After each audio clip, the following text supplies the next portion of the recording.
And it is a cold, cold coffee time here at Camp MasoTaters. I don't think Taters wants to get out of her little shell there. We thought the sun was going to come up earlier. That's why I got up so early.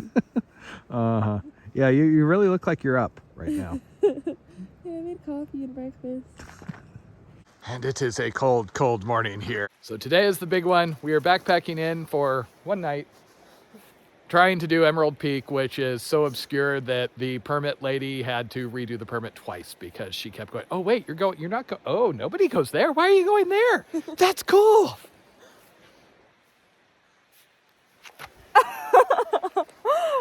So see, before I spent so much time out on the ECT, I didn't really worry about rain. I had a bag and I'd bag my stuff if it rained, and it pretty much never rained. Ooh, sneaky taters in the back. But after having been traumatized by all the weather for the last 10 months, now I'm like refusing to not bag my stuff. I'm like, oh, waterproof DCF stuff sacks? Oh yeah, and we should probably bag that also just in case, because you never know. It is in the 20s this morning. We decided it was way nicer to come out and pack up in the sun, plus bathroom. And score one for not paying enough attention. We could have camped here, as it turns out. Oh well. There are like 7 guides, I think, that have come through here. So we're leaving because you know how I'm like allergic to crowds. You can always tell you're at not the heaviest used trailhead when it doesn't even show any trails coming off the trailhead on the map. So we are at the Right Fork Trailhead. This is in an old burn area, which is why you see the trees being less than pretty on this section. But we should be in canyons and back to usual Zion prettiness. And technically we're outside of the national park right here, but we go inside pretty quick. And for context, the subway is just up the road, so that's where most people are versus us. I thought that was a mountain lion for a second. Hello, that's a doggy.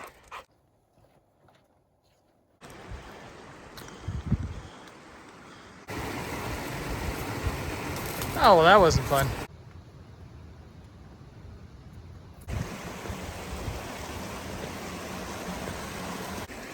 So yes, we are carrying in almost 2 gallons of water apiece because there is a warning about the water here. They have a bacteria outbreak, so it's dangerous to drink. They said if we find rain puddles, those are safe, but it hasn't rained for a while here. So we get to do multiple stream crossings, walking by a flowing river while carrying a gallon freaking jug of water on my back. So much fun.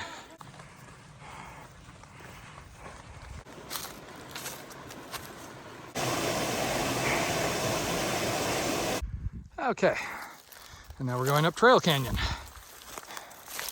Hopefully there's going to be a trail. Spoiler alert, there was not.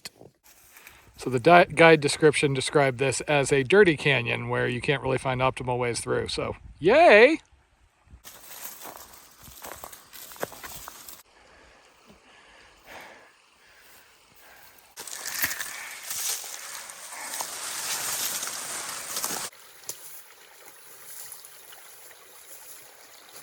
Come to Zion, they said. It's beautiful, they said. Oh.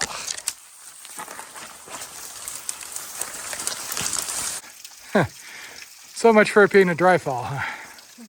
So here's the top of the dry fall. So were Taters to fall off to her left and go wee down the slope, she might end up falling down the little waterfall she liked. So the fun thing about all this is we don't have an actual GPS track, so we're going off a description. So that waterfall back there, it says go up 100 yards, and then there's a minor tributary to the right. We're pretty sure this is it, and we go up that brushy slope to the right, but there's always a question. Steps. That's a giveaway. Those are definitely stair steps. Stairs right over there, and a rabbit hole, and yeah. There's always a little bit of guesswork here. Or you use a modern guidebook where somebody, you know, had a GPS track. Or you look for a duck. So what we're looking for is a rock on top of another rock. Oh no. After I'm a smartass, then there is a duck. Okay. Oh yeah.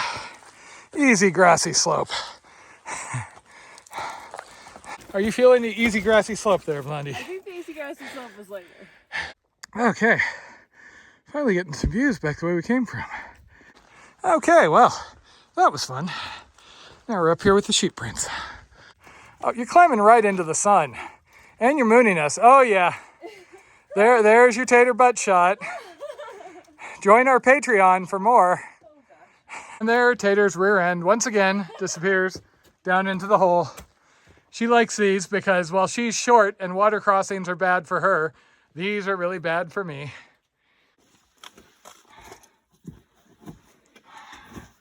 Ah, just like the AT. Oh boy, that was a climb. So welcome to a very remote view of Zion. That's Mount Kinavasa there. I was supposed to leave that one time, but the trip got canceled. I do believe that that is West Temple, and you've got the sundial and stuff like that. So, Zion Canyon, that everybody knows, is on the far side of that ridge. This down below us is another really remote spot. Unfortunately, we got to go up and over that, and then Blondie keeps telling me it's going to flatten out at some point. I'm starting to get a little suspicious, though.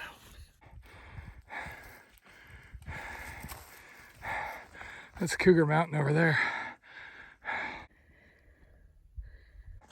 Okay, welcome to an area I'm guessing not many people see. So this flat area is going to take us over to the top part of Terry Wash.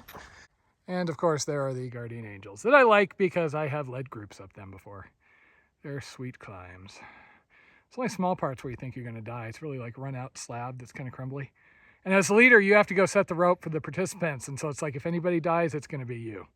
Fun times. Okay, so we've come across the grassland and now we are just trying to access Terry Wash.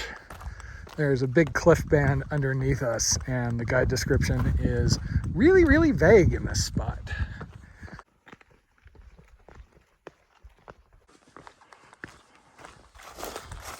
We're having some doubts about our guidebook author here. Because this kind of looks like it's going down towards the cliff. The slot is. Maybe the slot is down between those features. Yes, but he talks about descending it. Oh, yeah. That looks like a slot that leads to a cliff that's not going to get us to Terry Wash because we have to go like around that. But, oh well, what's the worst that could possibly go wrong?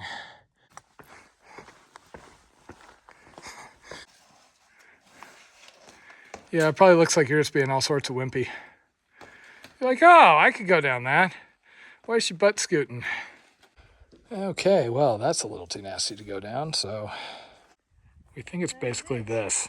That's the slot, so we climb up this and over. Is it a mellow wash named Terry?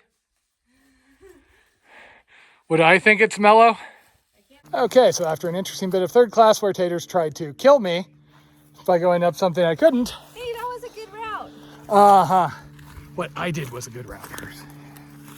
Okay, and we think we escaped Goblin Canyon and are now in Terry Canyon.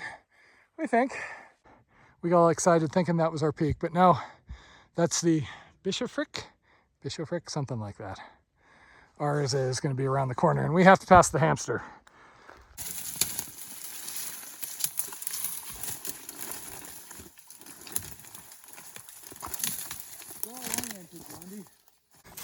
Things have got a mite bit brushy, and the can't really film because you are forcing your way through massive amounts of brush way.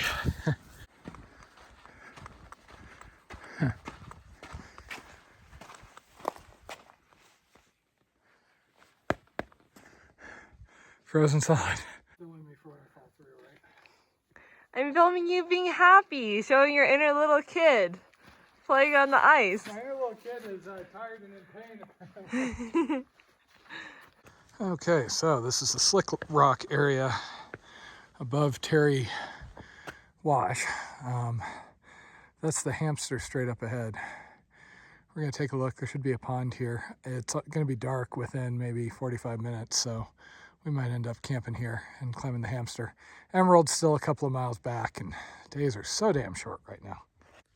Okay, yeah, with how rough the terrain is and how short the days are, there's no way. So we're going to do the Hamster, sadly. So this is going to be our camp. Home sweet home. Somebody camped here, but probably not many. Home sweet home for the night. So this is very indicative of Jen and I's relationship. She's just happy to be out here, seeing something pretty, likes being with me, you know, just happy. And then there's me, who I like having goals and accomplishing things. So yeah, it's really cool to be out here. and I'll be happy up on top of the Hamster. However, part of me is bummed that we didn't make the Emerald Peak. There's just no way, numbers wise, where it would work without an extra day at this point, but oh well.